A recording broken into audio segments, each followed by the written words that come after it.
Aloha guys, Scuba Chris here. I just got in, literally just got in this beautiful Celilo rod. It's an ultralight rod from Okuma.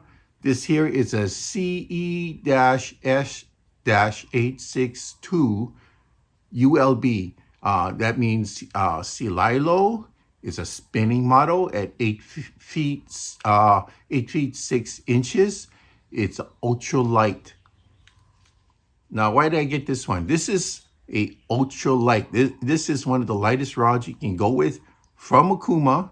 I've already gotten a 9.5 foot light, and I'm already employing that one. And even though it's a light at 9.5 feet, it still gets a little bit whippy, which is good.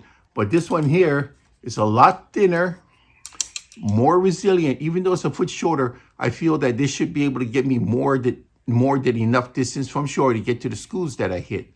What do you think? There's only one way we're going to find out, so I'm going to go try it out. This is a B series. I think there's 3B series altogether for the Celilos. I think the first one was a salmon and steelheads. That was obviously the most popular, I feel. Then came the crappie, panfish, trout. That was the second B series. And the third was it's all part of the B Black series. And this is the third of the installment. So like I said, this one here was probably meant more for trout than anything else because of the rating. Now the B series here, it also stands for black. All of the blanks here are black on all of the series. And even though it was rated for freshwater, you can use it for saltwater. It came with cork. I'm not the biggest fan of cork, but cork makes it extremely light, really lightweight, easy to grip when your hands are wet. And I went and I coated this last night. Now, this is what I went and coated with last night. Diamond Shine. This is Sally Hansen's Diamond Shine. This is a fingernail type of polish, but it just so good. The cork really absorbs it up. I've been using this one for a while with really good results. Now you can use the regular U40, but I prefer this one. So just use what you prefer. Look at it. That's a nice finished coat. It's going to help repel the water, which means that the cork will take much longer now to break down. My cute little Chihuahua assistant is highlighting my Diamond Strength by Sally Hansen that I use. Thank you.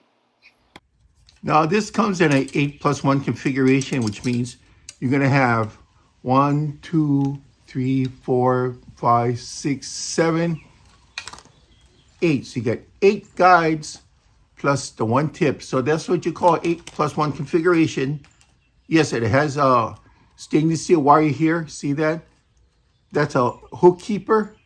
So what's good about that is that you're not going to have a flaying hook around. Just put your hook right to there and keep tension on the line. So this black carbon blank is pretty resilient, very sensitive, so you can feel the slightest bites. And you also have stainless steel hood guards. Now this 8.5 footer here comes in 2 sections. This is a 50-50, which means that it's split directly in half. Some rods that you want to get more oomph and more energy to propel your lures are like maybe 70-30 configurations, but this here is more of a finesse rod. So it's in a 50-50 configuration. Now, I went ahead and coat this like I told you, but I'm going to try it out. If it still doesn't feel quite right, I'm going to X-Flox it, but I don't see a problem. Nowadays, you can go online and register your product with Okuma, and it's a lot better than filling out that little card and putting a stamp on it. I must admit, for an ultralight rod, this rod does have a little bit of backbone in it, and it's fairly stiff. You can see it bends on the second half towards the middle, towards the tip. That looks pretty good.